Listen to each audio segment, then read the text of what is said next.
Hello students, welcome to my YouTube channel lame on target. Friends, आज हम लोग करने वाले हैं संस्कृत का जो पेपर हुआ है 2018 में। ओके, उसका पहला शिफ्ट में जितना भी क्वेश्चन हुआ है उसको देखेंगे साथ में पूरे व्याख्या के साथ। और आपको मैं बताऊंगा कि जो क्वेश्चन आपको नहीं भी आ रहा है तो उसको आपको कैसे करना है। साथ ही संस्कृत का एक बेहतर तैयारी, क्योंकि यही वो सब्जेक्ट है जो आपको अगर किसी सब्जेक्ट में कम नंबर आ गया तो यही आपका भरपाई करेगा और आपको फर्स्ट डिवीज़न लाएगा। तो इसको नज़रअंदाज मत कीजिएगा, ठीक है। मैथ में थोड़ा कम नंबर आ सकता है, संस्कृत में अगर नंबर अच्छा आ गया तो आपका वो मेकअप कर देगा। साइंस में मान लीजिए थोड़ा सा कम नंबर रह गया, मैथ में कम नंबर रह गया, सामाजिक विज्ञान में कम नंबर रह गया, तो ये संस्कृत कवर करता है पीछे से। और ये स्कोरिंग सब्जेक्ट है, यानी यहाँ से नंबर अच्छे आते हैं। तो जो लड़के पहली बार पहले आए हैं वो चैनल को सब्सक्राइब कर लेंगे और टेलीग्राम ग्रुप को ज्वाइन करना है, जैसा कि आपको पता ही होगा। सारी सूचना वहीं पे हम आपको भेजते हैं, परीक्षा से संबंधित या एग्जाम से संबंधित या नोटिस कोई भी। और 1000 प्रश्नों का सीरीज जो चल रहा है प्रीवियस ईयर क्वेश्चन पेपर का, वो चलते रहेगा।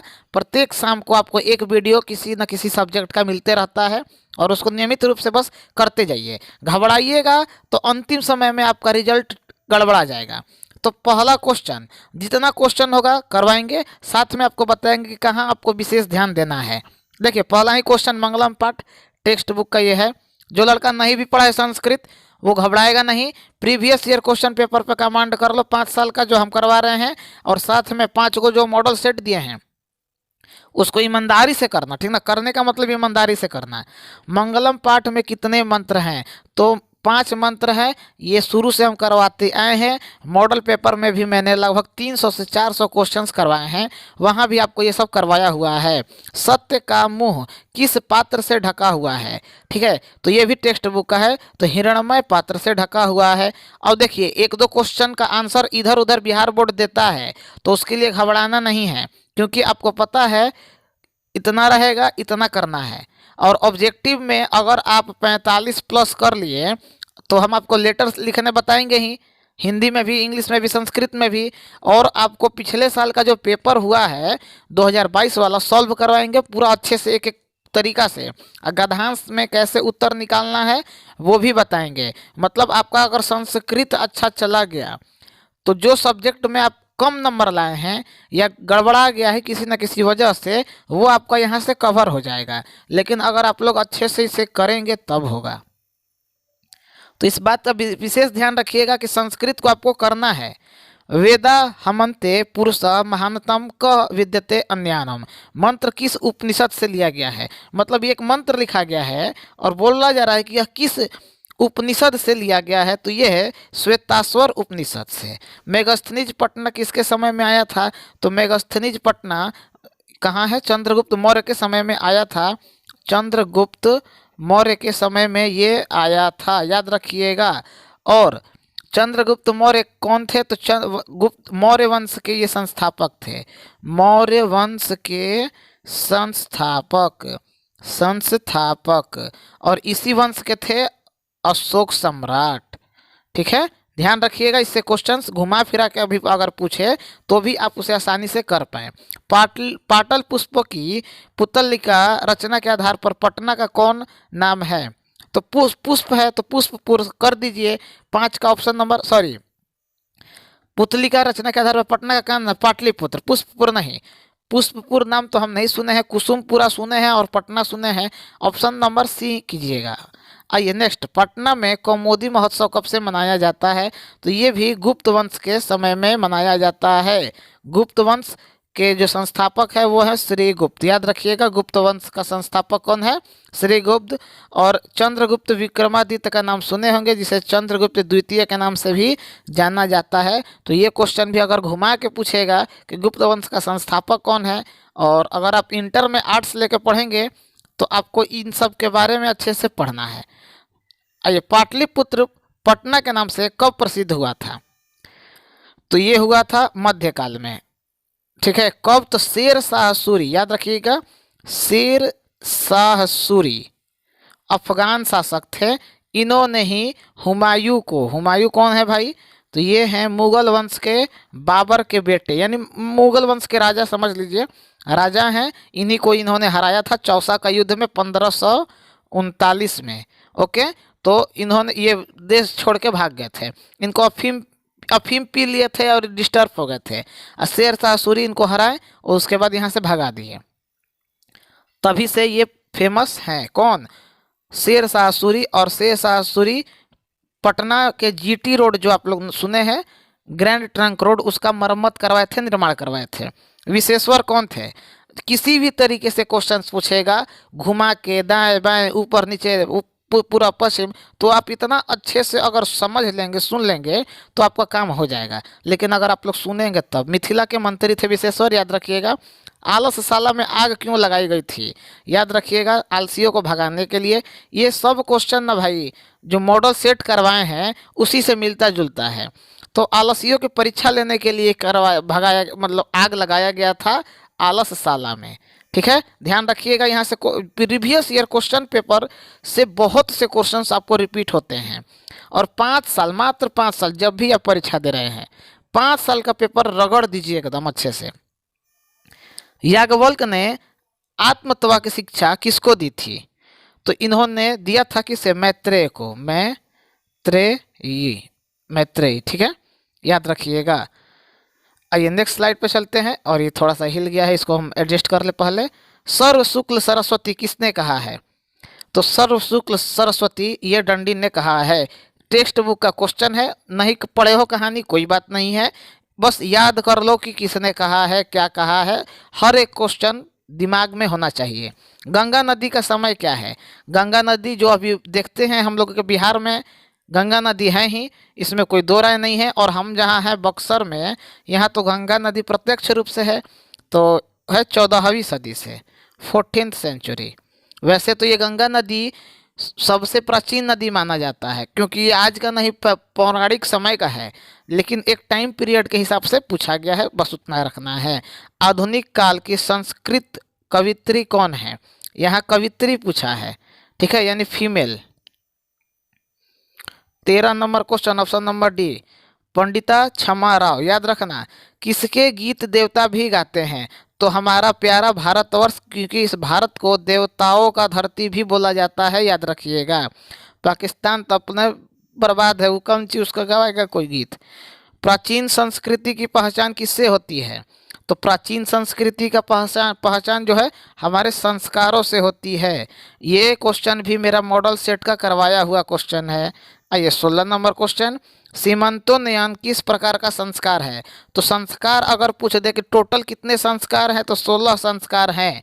याद रखिएगा, पूरा नाम नहीं पूछेगा, मेन पूछता है।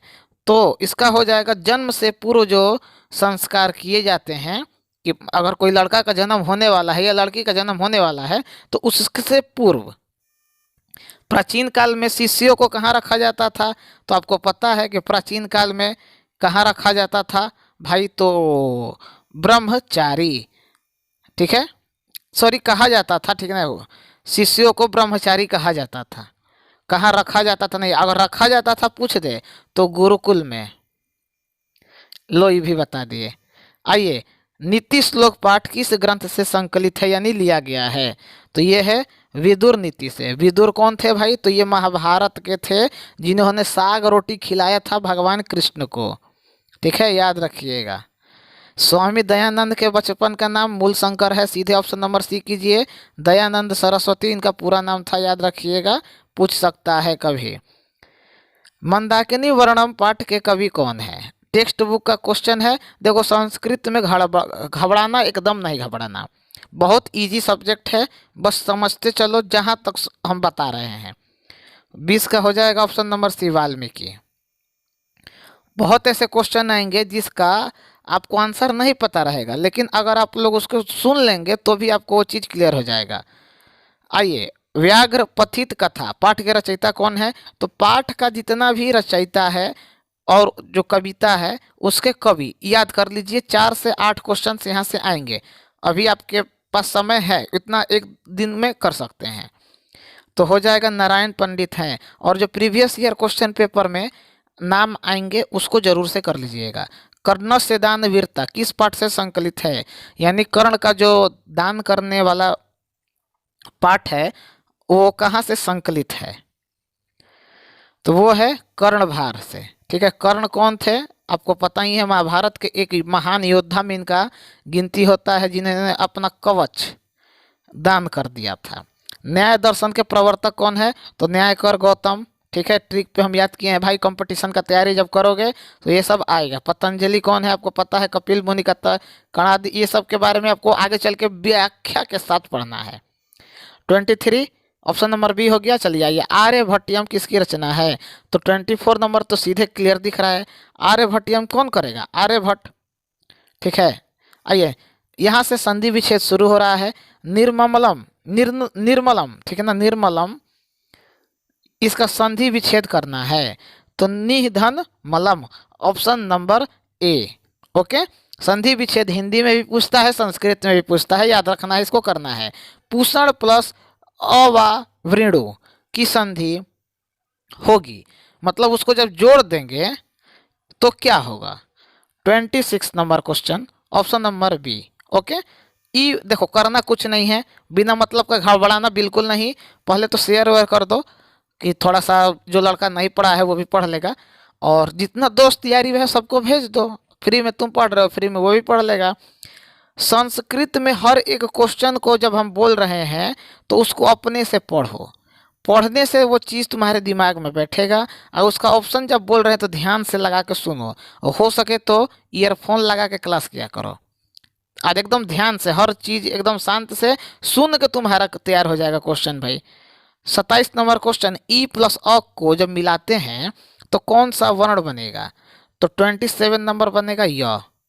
ठीक है, ई प्लस अ, य देखो बोले य, ई अ य, तो अय नहीं य।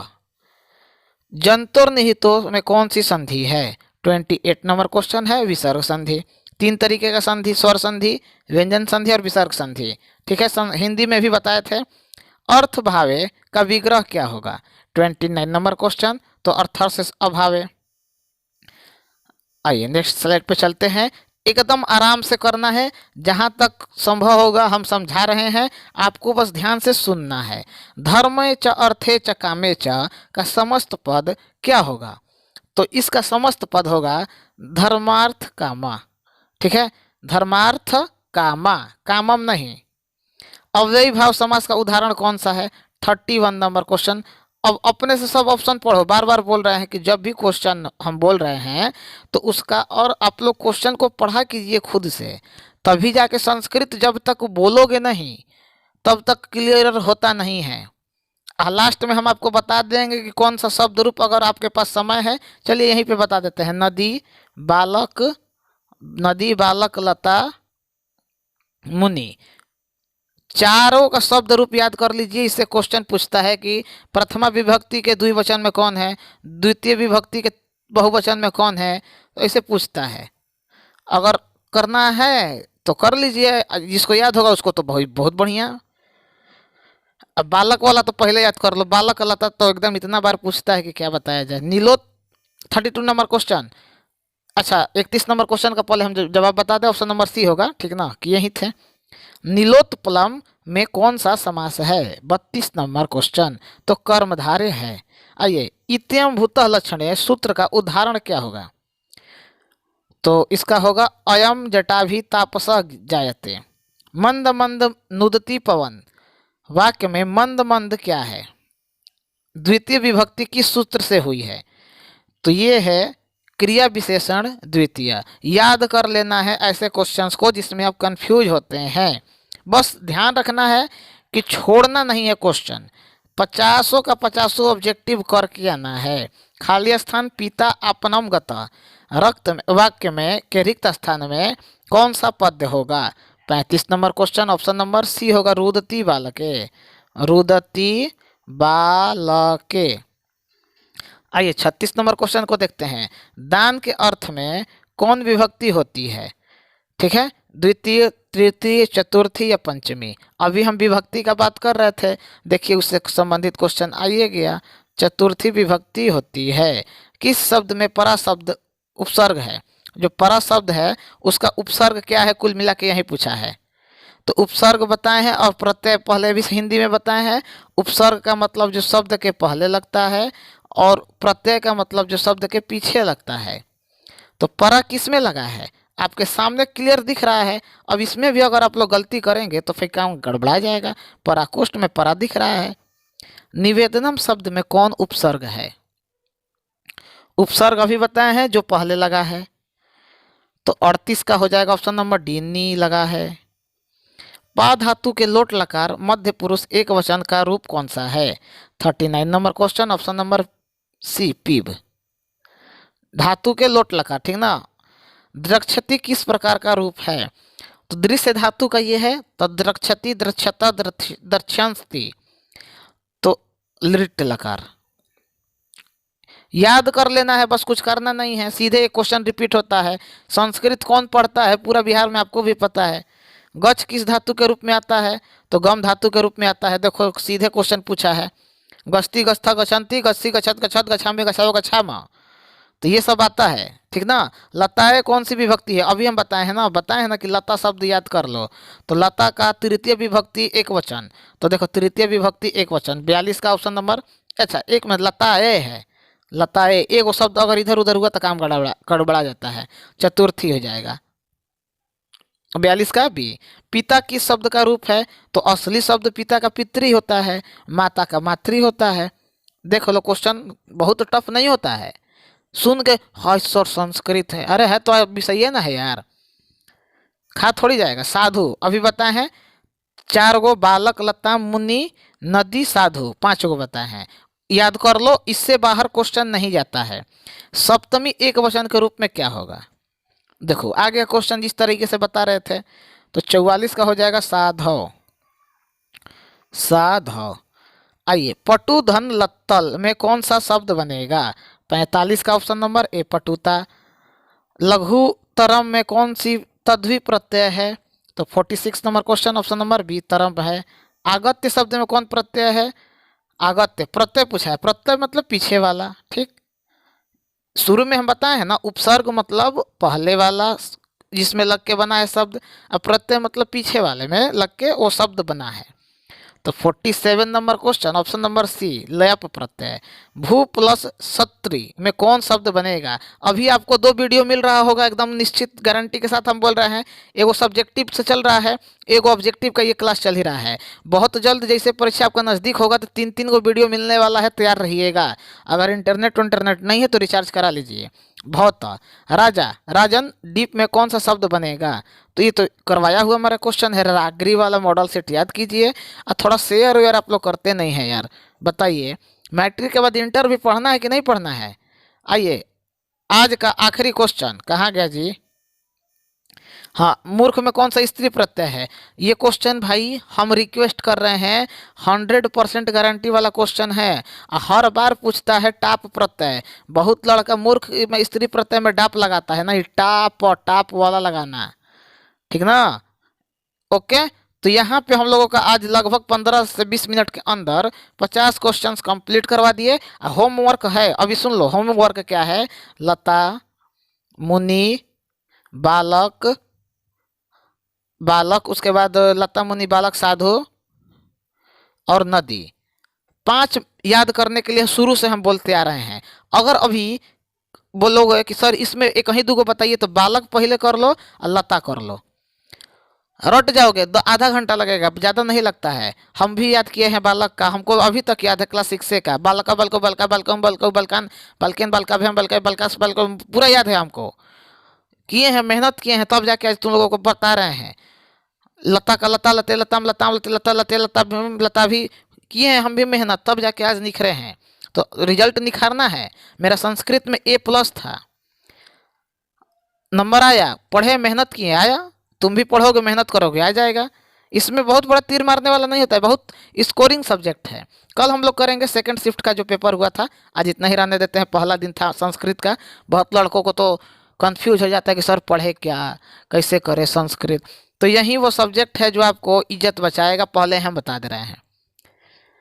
तो घबराना बिल्कुल नहीं है, मन से पढ़िए। और चैनल को सब्सक्राइब नहीं किए होंगे तो सब्सक्राइब कर लीजिएगा, बेल आइकन ऑन कर लेना है, टेलीग्राम ग्रुप को ज्वाइन रखना है और शेयर करना है अपने फ्रेंड सर्कल में, ताकि सभी लोग पढ़ पाएँ। चलिए मिलते हैं हम लोग कल नेक्स्ट वीडियो में, तब तक के लिए जय हिंद, जय भारत।